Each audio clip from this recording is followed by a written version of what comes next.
ra'iisul wasaare ku-xigeenka dalka Mahdi Maxamed Guulad Qadar iyo qaar ka mid ah golaha wasiirada ayaa garoonka diyaaradaha ku soo dhaweeyay wasiirka arrimaha dibadda Norway Aina Marie Eriksen oo booqasho ku timid magaalada Muqdisho.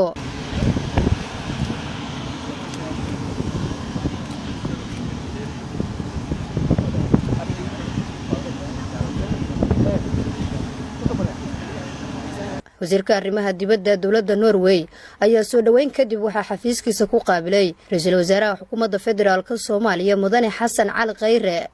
kulanka ay yeesheen ra'iisul wasaare Xasan Cali Khayre iyo Marie Eriksen ayaa looga hadlay xoojinta xiriirka soo jireenka ee ka dhaxeeya labada dawladood iyo xoojinta mashaariicda horumarineed ee ay dawladda Norway ka taageerto Soomaaliya. wasiirka arrimaha dibadda ee waddanka Norway oo ra'iisul wasaaraha uga mahad celisay soo dhaweynta loogu sameeyay magaalada Muqdisho ayaa amaantay horumarka muuqda ee Soomaaliya ay ku tallaabsatay ee la xiriira dhinacyada isbedelada dib u habeynta ballaaran ee ay dawladda Soomaaliya ku wado hay'adaha dawliga ah si dalka loo gaarsiiyo dib u kabasho dhammaystiran.